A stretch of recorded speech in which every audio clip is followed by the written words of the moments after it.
When we look at our guidance, we're always looking at where is the external consensus. And both in 2023 and 2024, our guidance was set significantly ahead on top and bottom line versus what the consensus of analysts had predicted. And we had thought was appropriately ambitious. I think what we're seeing is with the strategy change we've made, focusing Novartis as a focused pure play company, focusing our therapeutic areas, we're seeing much better performance top and bottom line than we expected, which is great news, very positive. But certainly we'll want to factor in now the trends we're seeing into future guidance to make sure that, we're appropriately reflecting that performance for 2025.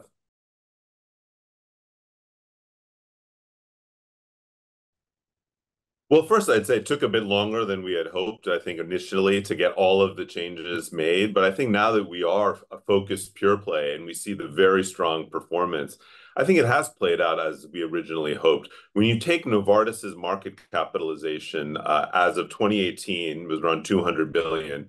Today, we're around 230 billion. If you add back Sandoz and Alcon's market capitalization, we've created 100 billion of market capitalization for our shareholders. And along the way now, as you've seen with the financial performance, performing very well. So I think taken together, always things could have been done better, but overall, I think pretty reasonable performance.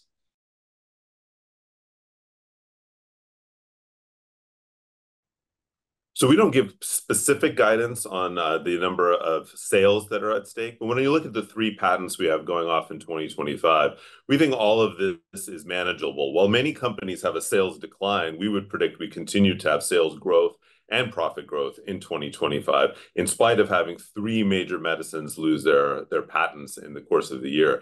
I think that shows how strong the pipeline is behind and the launches that we have that are able to overcome that patent cliff.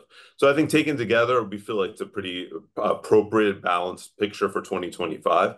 Most important is that we maintain our 5% sales growth out to 2028, which shows that even with this patent cliff happening next year, we will be able to grow through it and then grow towards the end of the decade.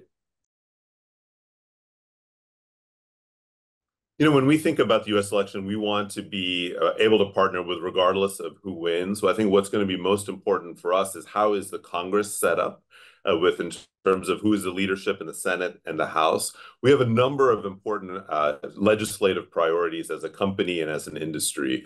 So regardless of who wins the various sectors in the government, we need to advance those legislative priorities, and that's what we're focused on.